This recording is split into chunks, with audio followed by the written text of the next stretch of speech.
Good morning, good morning, good morning, good morning, good morning. A very good morning, all of you. Good morning, Sushant, Sikandar, Rahul, Milan, Neeraj, Babli, Indrapal, Gautam, Chotu, Ashok, Pradeep, Rahul, Deepika, Pawan, Shyam, Gauri, Preeti, Mithun, Priya, Alok, Aradhana, Varsha, पवन, मोना, निधि, शिखा, कुलदीप, कंचन, कंचन, कनक, दीपिका, राहुल, गौरव, श्याम, गौरी, श्री वैशाली, वर्षा, देव, दीन बंधु, देवानंद, राजेश, कृष्ण, मिथुन, अशोक, अर्जुन, सुप्रिया। क्या हाल है भाई आप लोगों के? बढ़िया, first class, शानदार जानदार, एकदम झकास। हाँ जी, सब ऑल गुड। हाँ क्यों भाई, मौसम चेंज है, सभी अपनी तबीयत का विशेष ध्यान रखेंगे, है ना। हाँ, सीजन चेंज हो रहा है तो तबीयत भी ज्यादा खराब हो रही है। वायरल सर्दी, खांसी, जुकाम, बुखार, गला खराब जैसे थोड़ा बहुत हमारा भी हो रहा है। तो आप लोग सभी ध्यान रखें, विशेष ध्यान रखें। हाँ, तो भाई हम लोगों ने शुरू किया था चैप्टर ब्लड रिलेशन, रक्त संबंध, खूनी रिश्ते। हालांकि हम रिश्तों का खून नहीं कर रहे हैं, हम रिश्ते समझा रहे हैं, हम रिश्ते बना रहे हैं, हम रिश्ते बिगाड़ नहीं रहे, हम रिश्ते बना रहे हैं। हाँ, चैप्टर तो है खूनी रिश्ते, लेकिन हम रिश्तों का खून नहीं करते, हम रिश्तों को बिगाड़ते नहीं है, हम रिश्तों को बनाते हैं, हम रिश्तों को बनाना सिखा रहे हैं। क्यों भाई? तो कल जो क्लास हुई थी वो एकदम बेसिक लेवल की क्लास थी। जो भी कुछ हमने पढ़ा था कल के लेक्चर में वो एकदम जीरो लेवल का कंसेप्ट था, है ना। बेसिक लेवल का फैमिली ट्री हमने बताया था। कल की क्लास को आज हम कंटिन्यू करेंगे थोड़े से और एक्स्ट्रा क्वेश्चंस के साथ, है ना। हमने ब्लड रिलेशन बेटा 3 फॉर्म में एग्जाम में क्वेश्चन मिलेंगे, पजल फॉर्म, कोडेड फॉर्म और पॉइंटिंग फॉर्म। तो हमने जो ब्लड रिलेशन की फॉर्म स्टार्ट करी है ना अभी, वो पजल फॉर्म स्टार्ट करी है, समझ रहे हो बाबू। तो अभी हम पजल फॉर्म को डील कर रहे हैं। जब हम पजल फॉर्म को कर लेंगे उसके बाद हम कौन सी फॉर्म करेंगे? पजल फॉर्म के करने के बाद, पजल फॉर्म के करने के बाद फिर हम करेंगे कोडेड फॉर्म। लेकिन पजल फॉर्म में अभी हमने कितने क्वेश्चंस बनाए हैं? सिर्फ ये 6 क्वेश्चन, 7 क्वेश्चन हमने बनाए। और मैंने कहा भी था कि आज का लेक्चर जब आप अटेंड करोगे तो इन 7 क्वेश्चंस का रिवीजन करके आना। और मुझे उम्मीद है कि आप लोगों ने इन 7 क्वेश्चन का रिवीजन कर लिया होगा। इन 7 क्वेश्चन को फैमिली ट्री से दोबारा से आप लोगों ने रिप्रेजेंट कर लिया होगा। मैं ऐसी पूरी उम्मीद आप लोगों से कर सकता हूं, है ना। हाँ जी, चलिए साहब, बनाइए फैमिली ट्री। का मतलब बताइए। देखो का मतलब क्या है? जैसे राम का सीता से क्या संबंध है? राम का सीता से क्या संबंध है? या फिर सीता से राम का क्या संबंध है? राम का, इन दोनों का मीनिंग एक ही है। या फिर राम सीता से किस प्रकार संबंधित है? राम सीता से किस प्रकार संबंधित है? इन तीनों का मीनिंग एक ही है। इन तीनों में हमें किसके बारे में बताना है? इन तीनों में हमें बताना है राम के बारे में। राम का सीता से क्या संबंध है? मतलब हु इज राम। सीता से राम का क्या संबंध है? मतलब हु इज राम, है ना। राम सीता से किस प्रकार संबंधित है? मतलब हु इज राम। समझ रहे हो? हाँ जी, राम के बारे में बताना है। चलो बनाओ फैमिली ट्री।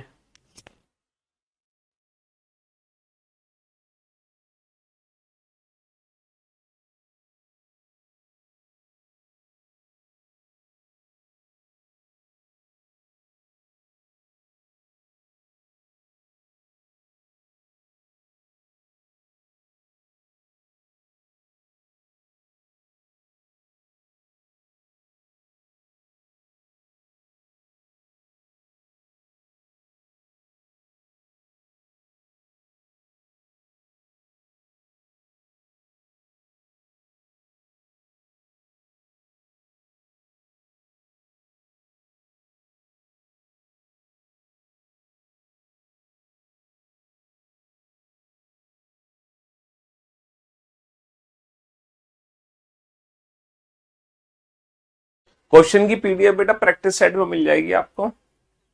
हु बेटा ऑब्जेक्टिव केस होता है जो हु जो है वो हु से पहले जो पर्सन आता है ना, हु उसको रिप्रेजेंट करता है। हु से ठीक पहले जो पर्सन आएगा हु उसको रिप्रेजेंट करेगा। Your teaching method are very excellent and God made you. हाँ जी, हु उसको रिप्रेजेंट करता है जो हु से ठीक पहले आता है। ए बी की बहन है, A is the sister of B. अच्छा, ए बहन है तो ए को बहन बना दो। अब ए को बहन कैसे बनाओगे सर? सर्कल में बंद कर दो। ये किसकी बहन जी है? ये बी की बहन जी है, तो ये बी के साथ आ गए। भाई ये जिसकी बहन जी है उसके साथ आएंगी ना, ऊपर नीचे तो आएंगे नहीं, जनरेशन गैप तो है नहीं। अच्छा, यहाँ पे हमें बी का जेंडर नहीं पता चला तो बी को ऐसे ही छोड़ दो, सिर्फ ए का ही जेंडर पता है, ए बहन जी है तो ए को सर्कल में बंद कर दो। सी बी की माता है। अब बी की माता बी से ऊपर जाएंगे, बी की माता बी से ऊपर जाएंगे और माता जी है तो सर्कल में बंद कर दो, है ना। C is the mother of B, D is the father of C, D is the father of C, D C के पिताजी हैं। अब सी के पिताजी सी से भी ऊपर जाएंगे, अब पिताजी हैं तो ट्राइंगल में बंद कर दो, है ना। तब क्वेश्चन क्या पूछा है?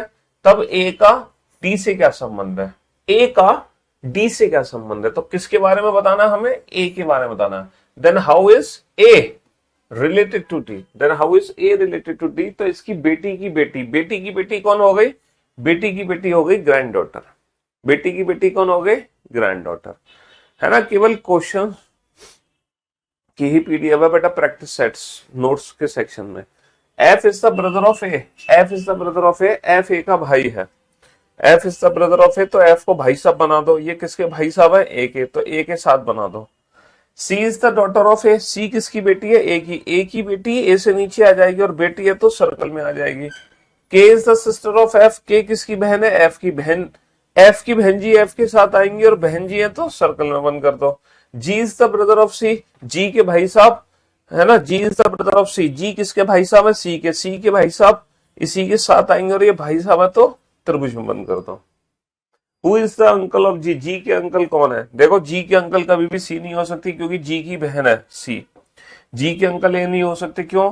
क्योंकि जो ए है, जो ए है वो जी की या तो मां है या फिर जी के पिताजी हैं, या तो ये माता जी है या पिताजी हैं। और सी कौन है जी की? सी जी की बहन है। अच्छा, और एफ कौन है? अगर ये माता जी है तो माँ के भाई हो गए मामा जी, और अगर ये पिताजी है तो पिता के भाई हो गए चाचा जी। तो ये जो एफ है ना वो जी का, अगर ये माँ है तो माँ के तो हिसाब से मामा है, और अगर ये पिता है तो पिता के हिसाब से एफ जो है वो चाचा है, चाचा या ताऊ, चाचा या ताऊ। अच्छा, के कौन है? अगर ये माँ है तो माँ की बहन हो गई है मासी, मासी, ठीक है। और अगर ये पिता है तो पिता की बहन हो गई बुआ। तो मैंने सारे रिलेशन डिफाइन कर दिए अकॉर्डिंग टू जी, है ना।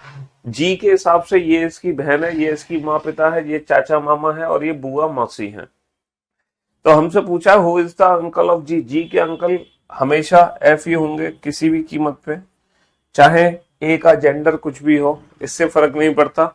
जी के अंकल एफ है, एफ के अलावा कोई नहीं है, ठीक है। हाँ जी, चलिए नेक्स्ट बनाओ फैमिली ट्री जल्दी से।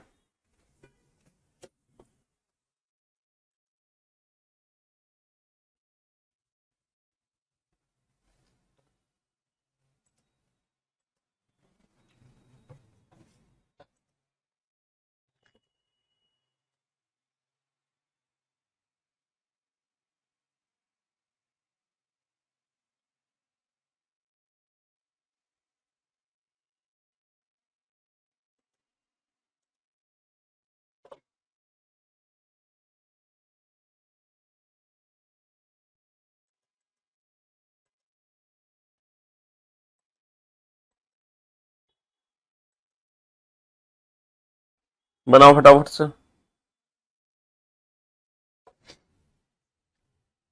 मैटरनल का मतलब होता है वो रिलेशन जो मदर साइड से होते हैं। पैटर्नल का मतलब होता है वो रिलेशन जो फादर साइड से होते हैं। समझ रहे हो? M for mother, M for maternal, P for papa, P for paternal, M for माँ, एम फॉर मैटरनल। समझ रहे हो?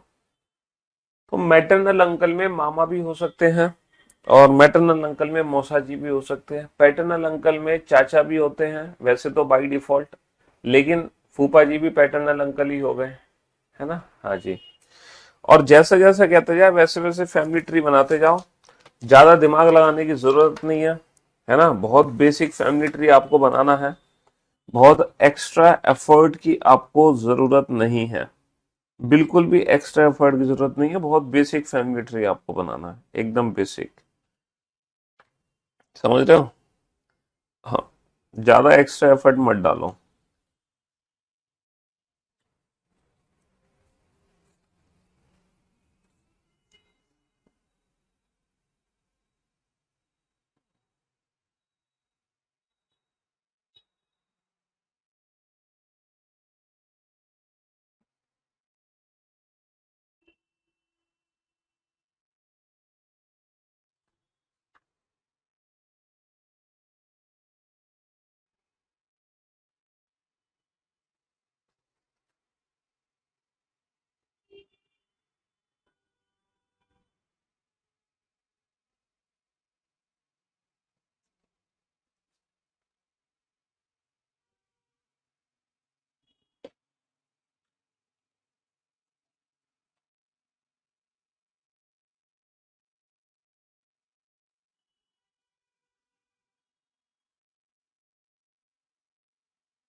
हाँ जी।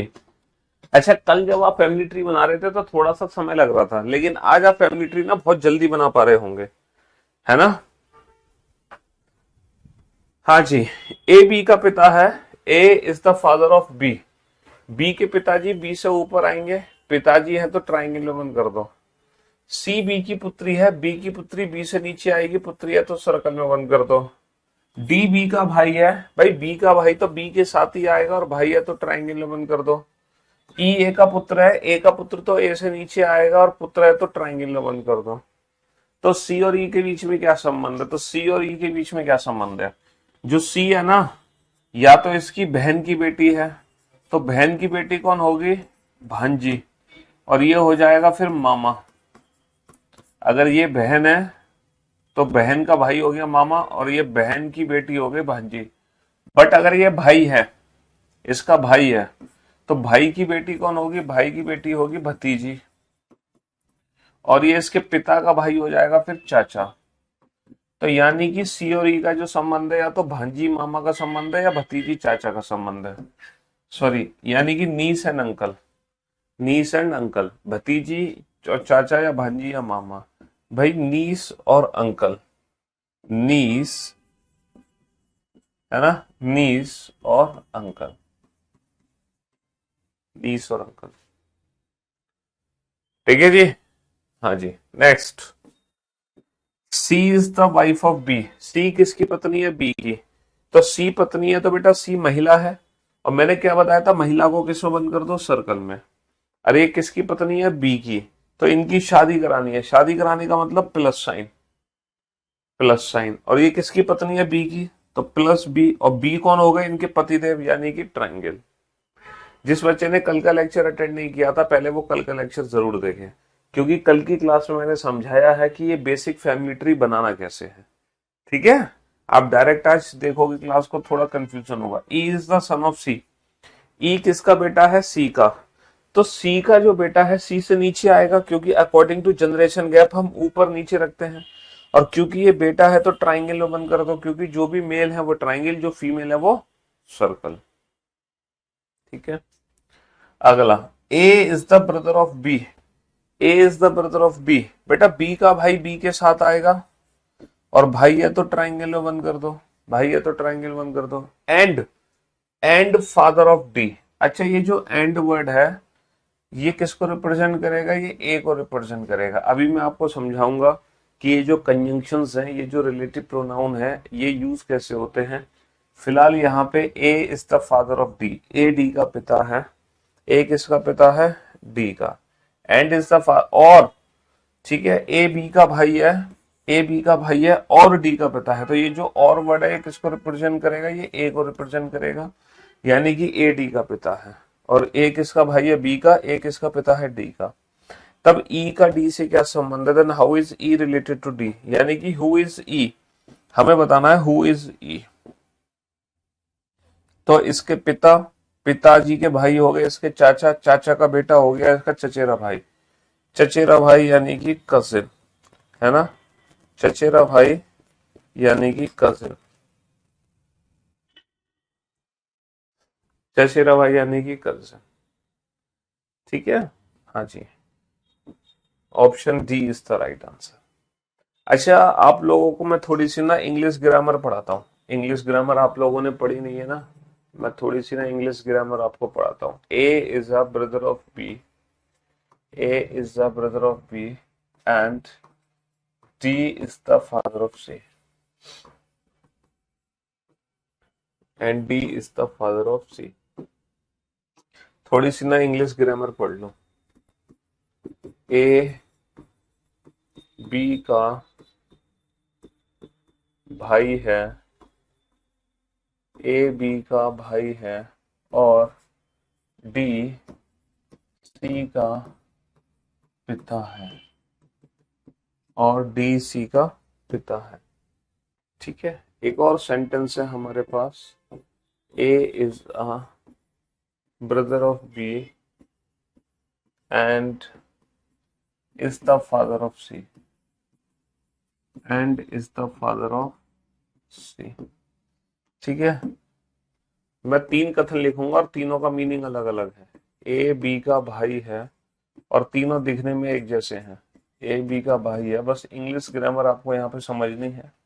ए बी का भाई है और सी का पिता है, और सी का पिता है। एक और सेंटेंस लिखो, A is a brother of B who is the who is the father of C, who is the father of C, who is the father of C। A B का भाई है, कॉमा जो कि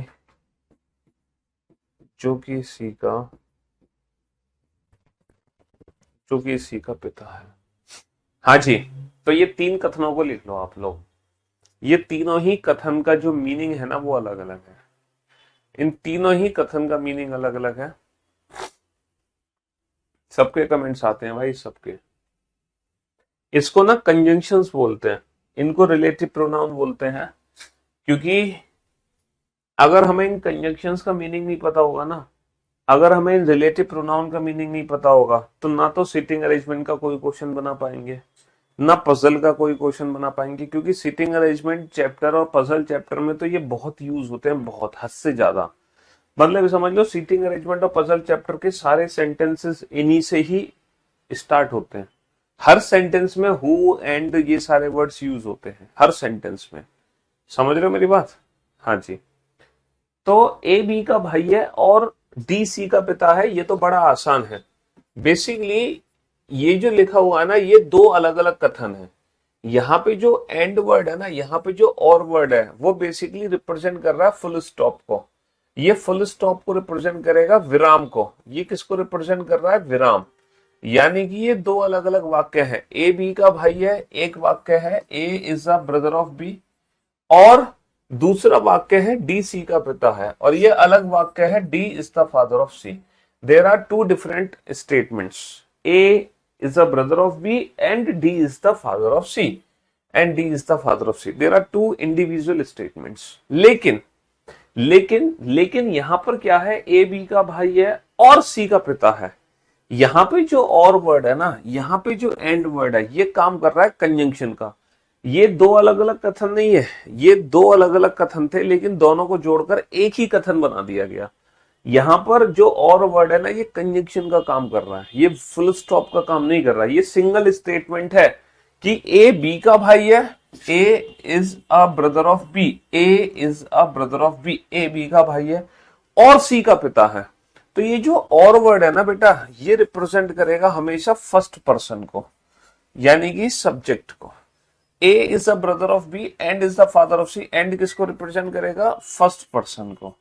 ठीक है, तो यहां पे जो और वर्ड है वो किसके लिए है? ए बी का भाई है और सी का पिता है, मतलब ए ही सी का पिता है। कहने का मतलब है ए तो बी का भाई है और ए ही सी का पिता है। तो यहां पर से ना ए को गायब कर देते हैं, तो ए बी का भाई है और सी का पिता है, मतलब ए की ही बात हो रही है, तो ए ही सी का पिता है। समझ रहे हो? तो इन दोनों सेंटेंस में अंतर समझ आया आपको? हाँ जी। अच्छा, यहां पर आ जाओ। A is a brother of B, A is a brother of B, A B का भाई है, comma who is the father of C, A B का भाई है, कॉमा जो कि सी का पिता है। अब ये जो हु वर्ड है ये किसको रिप्रेजेंट करेगा बेटा? हु वर्ड हमेशा सेकंड पर्सन को रिप्रेजेंट करता है। हु से पहले जो आएगा हु हमेशा उसको रिप्रेजेंट करेगा, जो कि बेटा सेकंड पर्सन को रिप्रेजेंट करेगा। ठीक है, यानी कि ए बी का भाई है, कॉमा जो कि सी का, ए बी का भाई है, कॉमा जो कि सी का पिता है। ए बी का भाई है, कॉमा जो कि सी का पिता है, मतलब बी सी का पिता है। ए बी का भाई है जो कि सी का पिता है, मतलब बी सी का पिता है। B is the father of C. तो आप इन सेंटेंसेस में डिफरेंस समझ लो, क्योंकि अगर आपको इनका मीनिंग पता नहीं है तब आप ना तो कोई सीटिंग अरेंजमेंट का क्वेश्चन बना पाओगे, ना पजल का कोई क्वेश्चन बना पाओगे, है ना, ना ही ब्लड रिलेशन की क्वेश्चन बना पाओ, क्योंकि ब्लड रिलेशन के क्वेश्चंस में भी ना ये वर्ड यूज होते हैं। अच्छा, एग्जाम में अब यहां पर एंड की जगह और भी वर्ड को यूज किया जा सकता है। एंड की जगह मैं वाइल वर्ड का यूज कर सकता था, वाइल। मैं एंड की जगह बट का यूज कर सकता था, या फिर मैं सिर्फ कॉमा भी लगा सकता था, सिर्फ कॉमा, एंड भी हटा दो, है ना, यानी कि और जबकि, जबकि और लेकिन किंतु परंतु, लेकिन किंतु परंतु, या फिर सिर्फ कॉमा। तो इसका मतलब भी ना ये फर्स्ट पर्सन को ही रिप्रेजेंट करेंगे, है ना। ये किसको रिप्रेजेंट करेंगे? सब्जेक्ट को ही रिप्रेजेंट करेंगे। ऐसे ही हु की जगह और कौन कौन से वर्ड यूज हो सकते हैं? हु, हुम, हुज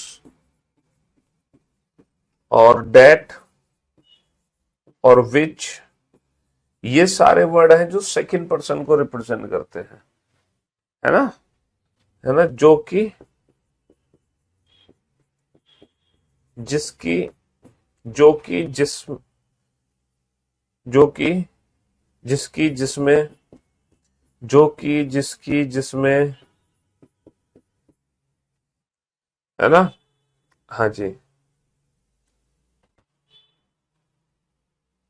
ये जो वर्ड्स हैं ये रिप्रेजेंट करते हैं ऑब्जेक्ट को, यानी कि सेकंड पर्सन को। है तो ये सब्जेक्टिव केस है, भी ये भी सब्जेक्टिव केस, लेकिन ये पुराने मतलब जो प्रीवियस स्टेटमेंट है उसके सब्जेक्ट को रिप्लेस करता है, और ये इससे प्रीवियस जो स्टेटमेंट होता है उसके ऑब्जेक्ट को रिप्लेस कर देता है ये, यानी कि बी की बात कर रहे हैं, है ना। तो अब मैं उम्मीद करता हूं अब आपको कोई कंफ्यूजन नहीं होगा इन सेंटेंसेस को समझने में। तो यही यहाँ पे लिखा हुआ था, ए बी का भाई है और डी का पिता है। तो ये जो और वर्ड है किसको रिप्रेजेंट करेगा? ए को, यानी कि ए ही डी का पिता है। ठीक है, आगे आप और भी क्वेश्चंस देखोगे जो कि इन कंजंक्शंस और रिलेटिव प्रोनाउन से मिलकर बने होंगे। ठीक है, बनाओ, जल्दी से बनाओ फटाफट से।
हाँ जी, हो गया क्वेश्चन।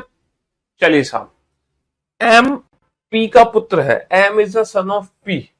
भाई साहब पी का बेटा पी से नीचे आएगा, और बेटा है तो ट्रायंगल ओपन कर दो। क्यू ओ की पोती है, जो, ये जो वर्ड किसके लिए है भाई साहब, जो वर्ड सेकंड पर्सन के लिए है, यानी कि ओ के लिए। क्यू ओ की पोती है जो पी का पति है, यानी कि ओ पी का पति है। O is the husband of P, O is the husband of P. तो पी की शादी किससे करा दो, ओ से। इसमें पति कौन है, ओ, तो इसको ट्रायंगल में बंद कर दो, ये सर्कल में बंद कर दो।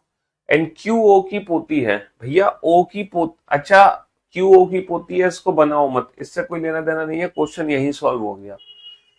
इसको बनाने की जरूरत नहीं है, क्यू ओ की पोती है ना, जो पी का पति है मतलब ओ पी का पति है, बस यहीं से क्वेश्चन बन गया, बात खत्म।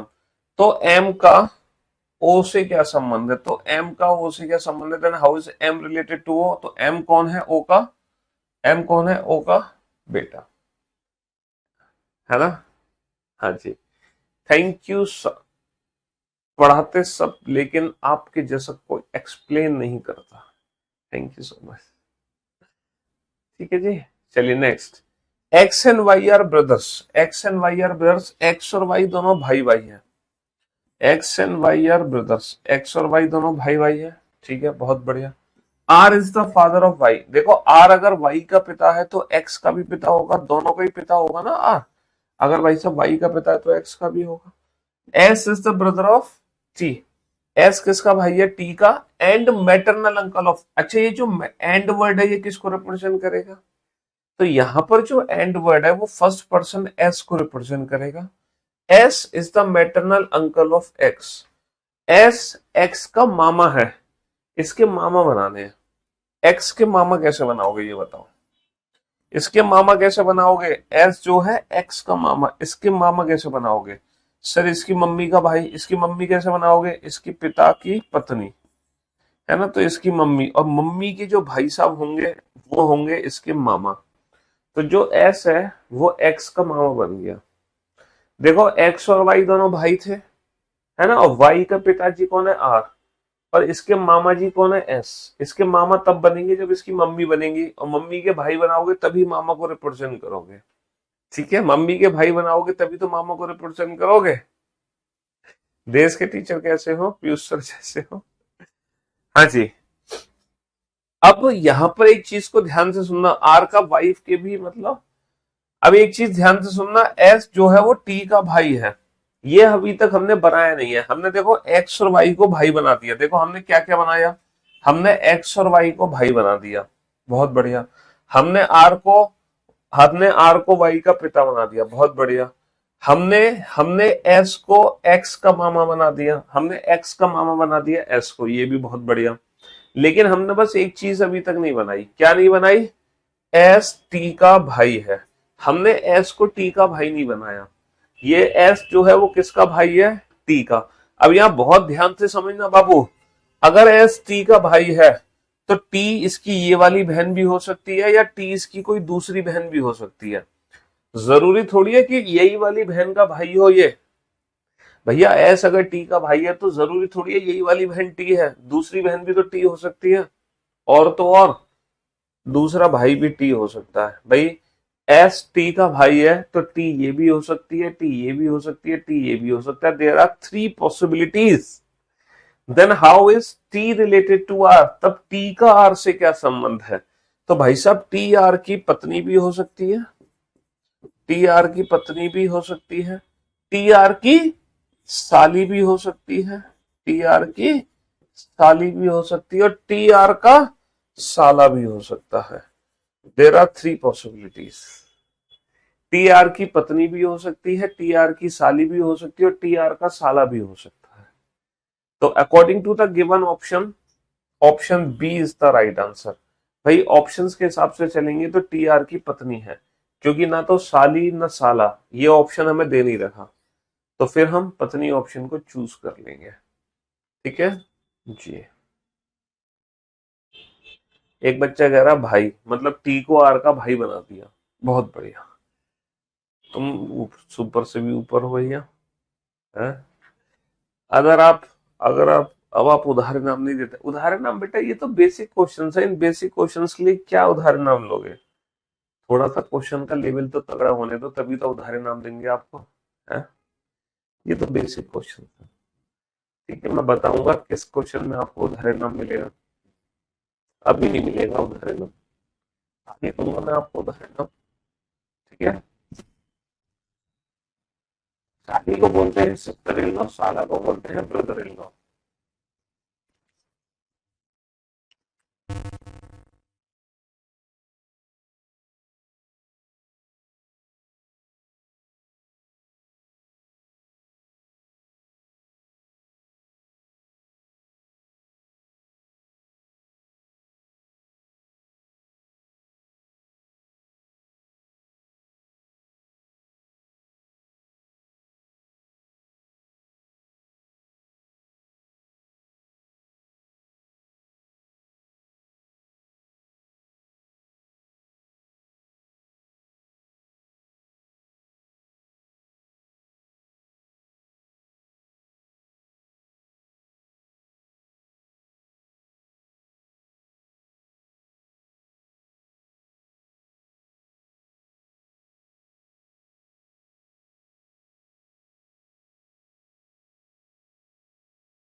बन गए?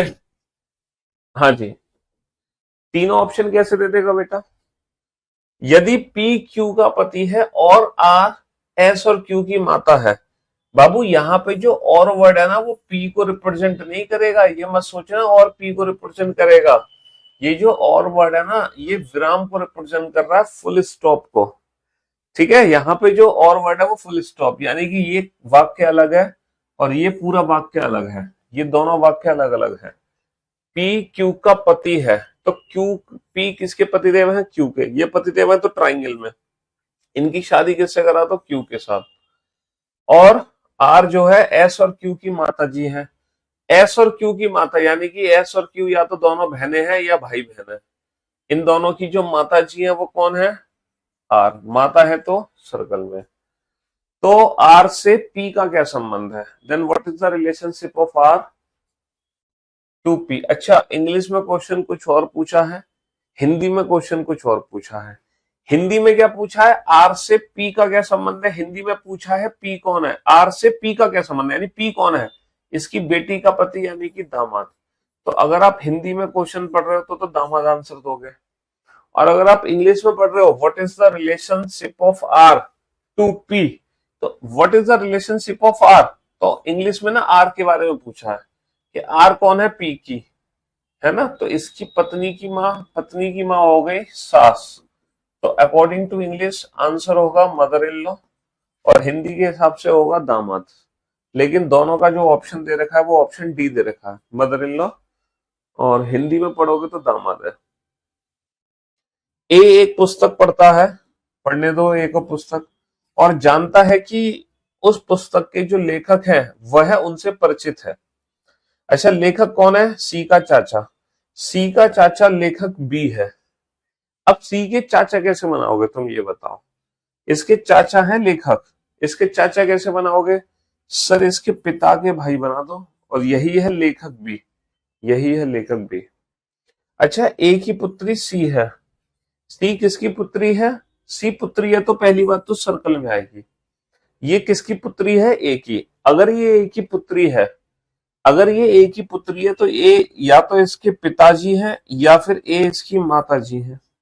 भाई अगर ये ए की पुत्री है तो ए इसके मम्मी पापा में से कोई एक है, या तो ए इसकी मम्मी है या ए इसके पापा है, तभी तो ये उसकी पुत्री बनेगी, है ना? सी के चाचा, सी के पिता के भाई हो गए बी लेखक, है ना? और ये किसकी पुत्री है? ए की। तो यानी कि ए या तो इसकी मम्मी है या फिर इसके पापा है। ठीक है, तो ए से बी किस प्रकार संबंधित है? तो ए इन दोनों में से कोई एक है, ए इन दोनों में से कोई एक है, तो ए से बी किस प्रकार संबंधित है? या तो ए का भाई है, या फिर ए का, इसके पति का भाई ए का देवर है। तो जो बी है वो या तो ए का भाई निकलेगा या देवर निकलेगा, according to the given option, option A is the right answer. B या तो ए का भाई निकलेगा या देवर निकलेगा, ठीक है, इन दोनों में से कोई एक होगा।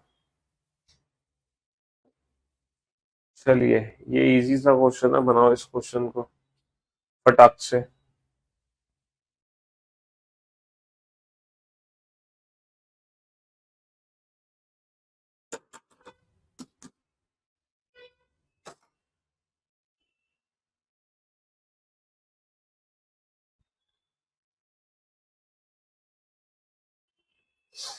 ए बी का भाई है, A is a brother of B.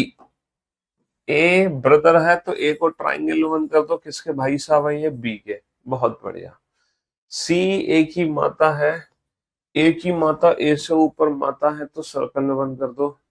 D C का पिता है, सी का पिता सी से ऊपर पिता है तो ट्राइंगल में वन कर दो, है ना। एफ ए का पुत्र है, ए का पुत्र ए से नीचे, तब एफ का डी से क्या संबंध है? तब एफ का डी से क्या संबंध है? Then how is F related to D? इसकी बेटी का बेटा का बेटा, यानी कि ग्रेट ग्रैंडसन, परपोता। इसकी बेटी की बेटे का बेटा यानी कि परपोता, ग्रेट ग्रैंड सन, परपोता हो गया। ठीक है, हाँ जी। चलो बनाओ इस क्वेश्चन को जल्दी से।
जी, अब इस क्वेश्चन का जो आंसर देगा बच्चा उसको मिलेगा उधारे नाम।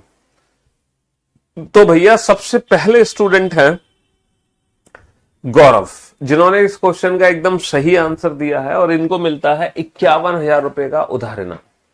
सेकेंड पोजीशन पर है साहिल, इनको मिलता है 31,000 रुपए का उधार इनाम। थर्ड पोजीशन पर है दीपिका, इनको मिलता है 11,000 रुपए का उधार इनाम।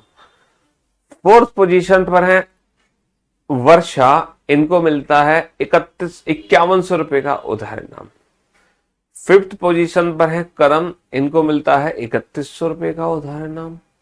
सिक्स पोजीशन पर है दीक्षा, इनको मिलता है 2100 रुपए का उधार इनाम। सेवेंथ पोजीशन पर है पीयूष, इनको मिलता है 1100 रुपए का उधार इनाम। एट्थ पोजीशन पर है खुशी, इनको 501 रुपए। नाइन्थ पोजीशन पर है आशीष, इनको मिलते हैं 251। और 10th पोजीशन पर हैं रिया, इनको मिलते हैं 101 रुपए का उधार इनाम। ठीक है, these are the top 10 student for this question only. फिर उसके बाद हैं आशीष, खुशी, अभय, मिथुन, अजय, बहुत सारे बच्चे आ गए अब तो। हाँ जी, बहुत बच्चे, गौतम, बहुत बढ़िया, अभिषेक, और एक रामुल, इकरामुल माही, माही, हाँ जी। चलिए साहब, बहुत बढ़िया। अब आप बोर्ड पे ध्यान से देखना और ध्यान से समझने की कोशिश करना, ठीक है। सर मेरे 51 के में आईफोन 14 आज, अबे 51,000 में कहाँ आ रहा आईफोन 14, और ये उधारे नाम है, नगद थोड़ी है। हाँ जी, A B C D E F एक परिवार के 6 सदस्य हैं। परिवार में पुरुषों की संख्या औरतों की संख्या के बराबर है, तो नंबर ऑफ मेल और number of female is equal to 3। भैया 6 लोग हैं, परिवार में महिला पुरुष बराबर हैं, तो 3 महिलाएं और 3 पुरुष हैं। ए और ई एफ के 2 बेटे हैं, तो एफ के 2 बेटे बना दो, एफ के 2 बेटे बना दो ए और ई, ये दोनों बेटे हैं, है ना, ये दोनों बेटे हैं किसके, एफ के। बी ए का पुत्र है, B is a son of A का बेटा बना दो बी, ए का बेटा बना दो बी।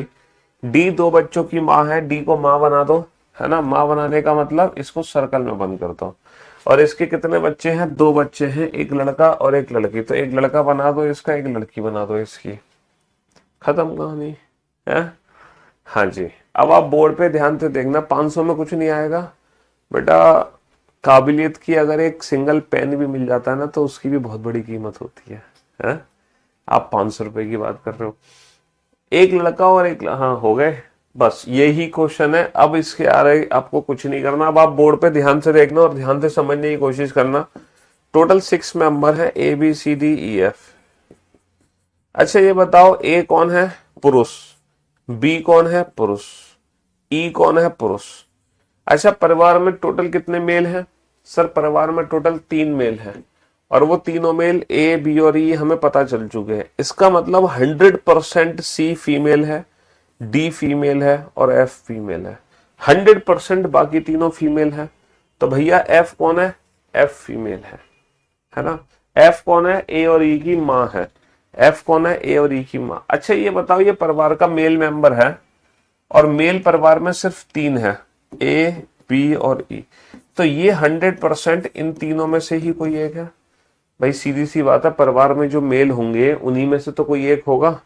अब आप ये सोचकर देखो, ये मेल मेंबर कभी ए और ई में से कोई एक हो सकता है? सर ये मेल मेंबर कभी भी ए और ई में से नहीं हो सकता। पूछो क्यों? क्योंकि ए और ई की जो माँ है ना वो एफ है। अगर ये ए और ई है तो ए और ई की माँ डी हो जाएगी, और हमारे सिलेबस में बेटा 2 माँ नहीं है, हमारे सिलेबस में 2 पिता भी नहीं है, हमारे सिलेबस में एक्सटर्नल मैरिटल अफेयर भी नहीं है, हमारे सिलेबस में सौतेले माँ बाप भी नहीं है। तो हमारा सिलेबस जो है बड़ा यूनिक सा सिलेबस है, जिसमें एक ही माँ है, एक ही पिता है, कोई एक्सटर्नल अफेयर नहीं है, कोई डाइवोर्स नहीं है, कोई स्टेप फादर स्टेप मदर का कंसेप्ट नहीं है, ठीक है। तो ए और ई ये मेल कभी नहीं हो सकता, वरना उसकी 2 माँ हो जाएंगी। ए की माँ कितनी हो जाएंगी, 2, एफ बी और डी बी। अगर ये ई है तो ई की कितनी मम्मी हो जाएंगी, 2, एफ बी और डी बी। इसीलिए ये मेल कभी ए और ई नहीं हो सकता।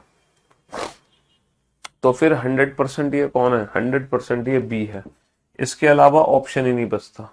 अब आप एक चीज देखो, बी बेटा ए का भी बेटा है, बी ए का भी बेटा है, और बी डी का भी बेटा है। तो ये जो बी है ना, इस समय दोनों का बेटा है ए और डी। इसका मतलब क्या है सर, इसका मतलब ए और डी पति पत्नी है, इसका मतलब ए और डी पति पत्नी है। और डी की तो एक बेटी है ना, डी की बेटी कौन हो गई, एफ। डी की बेटी कौन हो गई।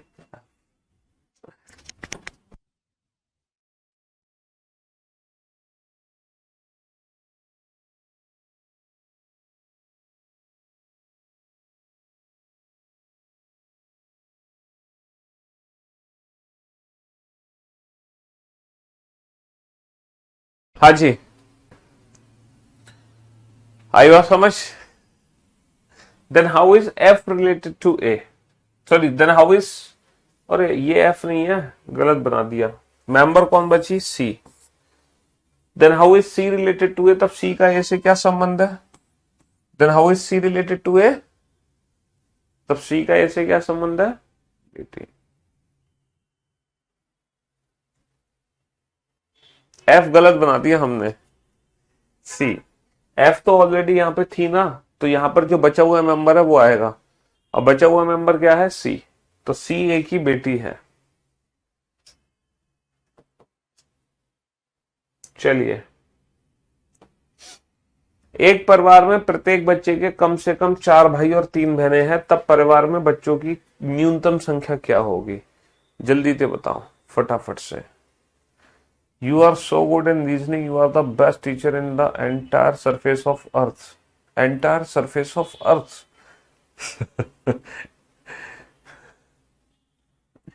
हाँ जी, जल्दी से, कम ऑन। तो सबसे पहले आंसर दिया है बेटा, इस क्वेश्चन में कुछ नहीं करना, सिर्फ इस मेल के बारे में पता लगा लो, ये बी है था और बी इसका भी बेटा है, बी इसका भी बेटा, तो इन दोनों की शादी करा दो, क्वेश्चन खत्म, और उस क्वेश्चन में कुछ भी नहीं है ना।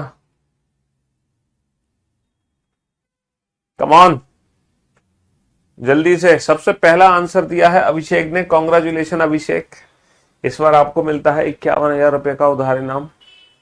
सेकेंड पोजीशन पर है रूपा, बहुत बढ़िया रूपा, आप हैं 31,000 रुपए के साथ। नेक्स्ट उनके बाद है आ, रूपा के बाद है खुशी, आपको मिलता है 21,000 रुपए का उधार इनाम। और खुशी के बाद है दुखी, नहीं सॉरी, छोटू, शाबाश छोटू। छोटू के बाद है, छोटू के बाद कौन है, छोटू के बाद है आशीष। अरे यार बहुत सारे कमेंट मिक्सअप हो रहे हैं। चलिए, तो एक परिवार में प्रत्येक बच्चे के कम से कम 4 भाई और कम से कम 3 बहनें हैं। भैया कम से कम 4 भाई है और कम से कम 3 बहन है, लेकिन क्वेश्चन क्या है कि प्रत्येक बच्चे के कम से कम 4 भाई होने चाहिए। क्या इस बच्चे के 4 भाई हैं? बाबू इस बच्चे के तो सिर्फ 3 भाई हैं, 1 2 3, जबकि हर बच्चे के 4 भाई होने चाहिए। तो इसके 4 भाई नहीं है, इसका मतलब ये एक और है। अब देखो, इसके 4 भाई हैं, इसके भी 4 हैं, इसके भी 4, इसके भी 4, इसके भी 4, और इन सबकी कम से कम 3 बहनें भी हैं। लेकिन दिक्कत ये है, अब ये जो बच्ची है ना, इसके कम से कम 4 भाई तो हैं, भाई ज्यादा से ज्यादा कितने भी हो सकते हैं, लेकिन अब इसकी कम से कम 3 बहनें नहीं बची, इसकी 2 ही बहनें हैं। तो इसका मतलब एक बहन और यहां पर होगी। अब बेटा कंडीशन सेटिस्फाई हो रही है कि प्रत्येक बच्चे के कम से कम 4 भाई और 3 बहनें, इसकी भी तो 3 बहनें होना जरूरी है। ठीक है, हाँ जी, चलिए साहब,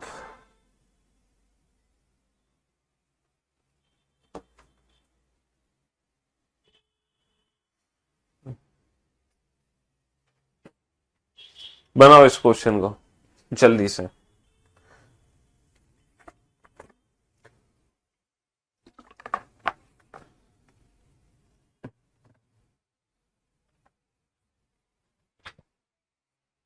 कल भी हम पजल फॉर्म का ही, है ना, कल भी हम पजल फॉर्म ही पढ़ेंगे, लेकिन कल हम पढ़ेंगे काफी एडवांस लेवल की पजल।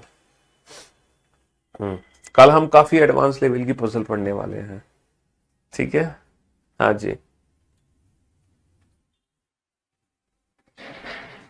बनाओ इस क्वेश्चन को।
जी चलिए साहब, एक परिवार में एक दादा और एक दादी है।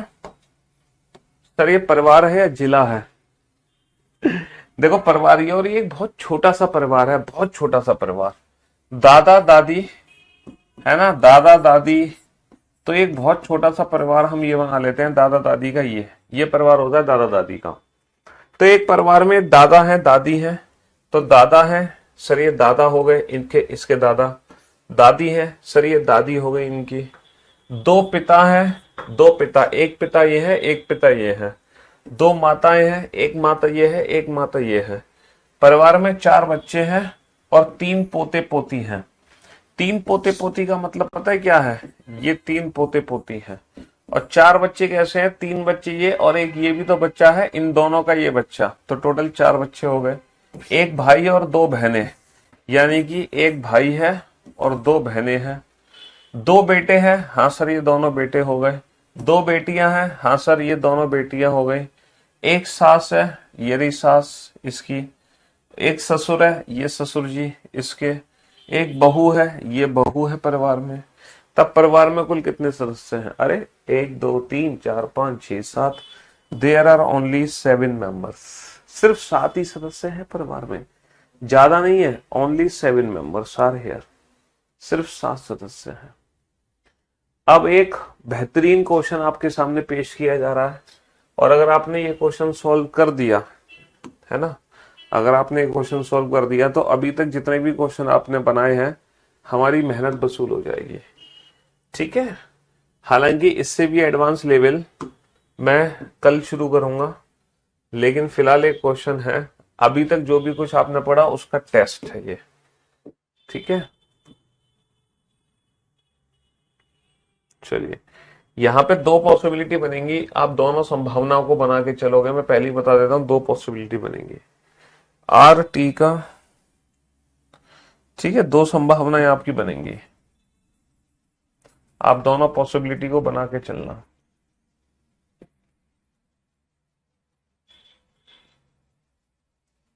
दो अलग अलग फैमिली ट्री बनेंगे बाबू, दो अलग अलग फैमिली ट्री बनेंगे।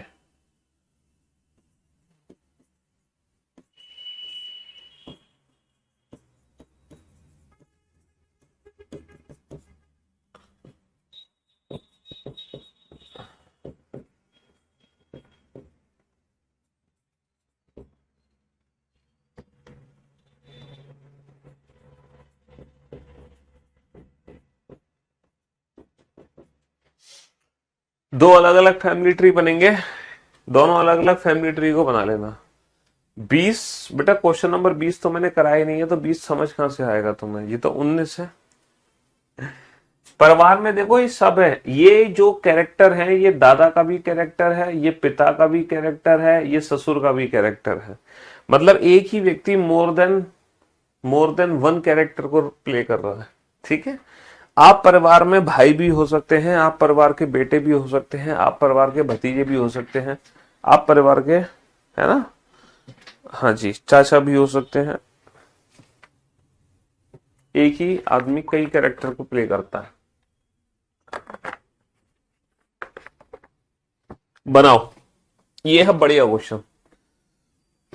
दो बेटा, दो संभावना बनेंगी। डब्ल्यू टी का एकमात्र भाई है, W is T's only brother. तो यहां पे टी का जेंडर नहीं पता, तो टी मेल भी हो सकता है टी फीमेल भी हो सकता है, तो दोनों पॉसिबिलिटी को अलग अलग बना लेना। एक में टी को मेल बना देना, दूसरी में टी को फीमेल बना देना। ठीक है।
हाँ जी। तो मेरे दोस्त, मेरे भाई, बनाओ फटाफट से।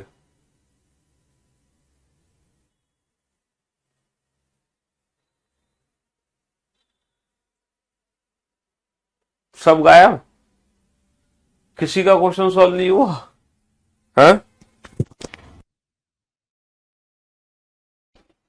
किसी का नहीं हुआ है?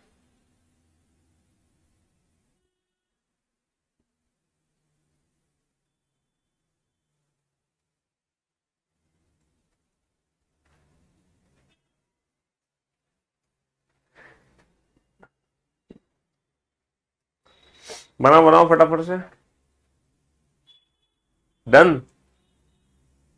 डू डिड डन डन डना डन डन।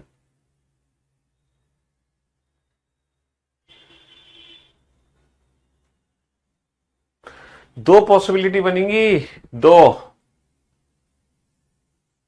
क्वेश्चन पूछा है, who is the husband of Q. Q के पतिदेव कौन है? क्यू के पतिदेव कौन है? क्यू के पतिदेव। चलिए, अब आप लोग बोर्ड पे ध्यान से देखना और ध्यान से समझने की कोशिश करना, है ना? बोर्ड पे ध्यान से देखना, ध्यान से समझने की कोशिश करना।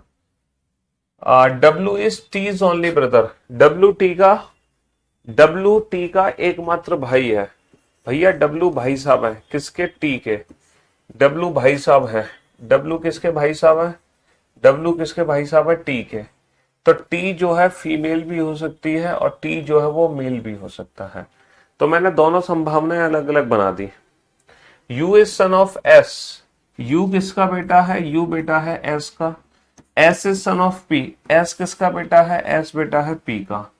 Are is T's brother in law. भैया आर कौन है? टी का ब्रदर इन लॉ, यानी कि इसका देवर या साला। अब अगर ये महिला है तो डेफिनेटली आर इसका साला होगा, और अगर ये पुरुष है तो डेफिनेटली आर इसका, सॉरी, अगर ये महिला है तो डेफिनेटली आर इसका देवर होगा, और ये पुरुष है तो डेफिनेटली आर इसका साला होगा, इसकी पत्नी का भाई।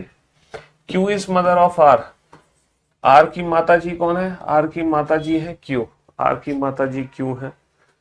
अच्छा, W has a niece. W की एक भांजी या भतीजी, इसके भाई की बेटी या इसकी बहन की बेटी। चलिए साहब, अब हम ढूंढते हैं who is the husband of Q. Q के पतिदेव कौन है? क्यू के पति की तलाश की जाएगी। अच्छा, क्यू के पति की दावेदारी में कितने लोग हैं? क्यू के पति की दावेदारी में टोटल 8 लोग हैं। P Q R S T U V W. Q के पति की दावेदारी में टोटल 8 लोग हैं। P Q R S T U V W. Q की दावेदारी में टोटल 8 लोग हैं। समझ रहे हो मेरे भाई? हाँ जी। क्या क्यू का पति कभी भी आर हो सकता है? सर क्यू का पति आर नहीं हो सकता, क्योंकि आर तो क्यू से नीचे है। क्यू का पति टी नहीं हो सकता, क्योंकि टी क्यू से नीचे है। क्यू का पति डब्ल्यू नहीं हो सकता, क्योंकि डब्ल्यू क्यू से नीचे है।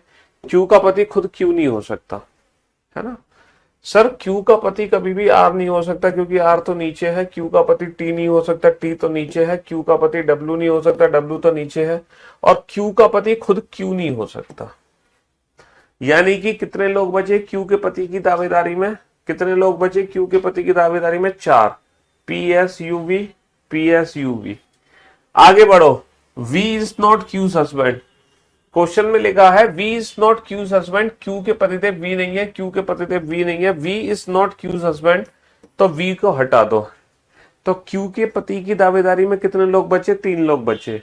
1 2 3, 1 2 3। V is not Q's husband, question में साफ साफ लिखा हुआ है वी क्यू का पति नहीं बनेगा। R is not S son. R is not S son, बेटा आर जो है एस का बेटा नहीं है।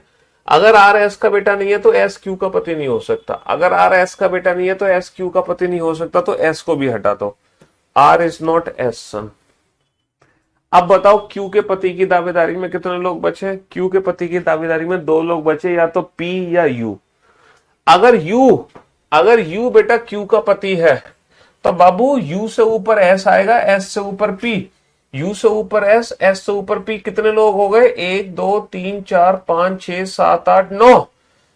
यू से ऊपर एस, एस से ऊपर पी, 1 2 3 4 5 6 7 8 9, जबकि परिवार में 9 लोग हो ही नहीं सकते, परिवार में तो 8 ही लोग हैं।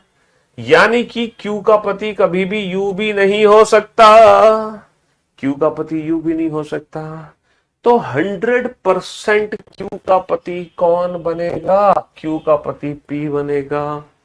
अच्छा, पी का बेटा है एस, यहां पर पी का बेटा नहीं आ सकता, क्योंकि अगर पी का बेटा आएगा तो नंबर ऑफ मेंबर 8 से ज्यादा हो जाएंगे, यानी कि ये संभावना ही हो गई गलत। पी का बेटा एस हमें इसी को बनाना पड़ेगा, क्योंकि नंबर ऑफ पर्सन तो 8 है, और एस का बेटा बनेगा यू, और बची कौन है? वी, और ये बन गया फैमिली ट्री। समझे बाबू? तो दोनों संभावनाएं हमने अलग अलग बनाई, और फिर हमने सारे पर्सन्स की दावेदारी लिख ली कि क्यू का पति कौन कौन बन सकता है। हमने एक एक करके सबको हटाया कि क्यू का पति ये क्यों नहीं होगा, ये क्यों नहीं होगा, ये क्यों नहीं होगा, एक एक करके सबको साइड कर दिया। तो फाइनली पी बचा, पी बचा, पी यहां एडजस्ट नहीं हो पा रहा था, तो ये भी खत्म हो गया, ये फैमिली ट्री ही खत्म हो गया। फिर पी को यहां एडजस्ट करके हमने बना दिया। चलिए साहब, तो अब हमारी मुलाकात होगी कल और इससे हाई लेवल के क्वेश्चंस के साथ। ठीक है, चलिए, शुक्रिया, thank you so much, love you guys, take care, धन्यवाद।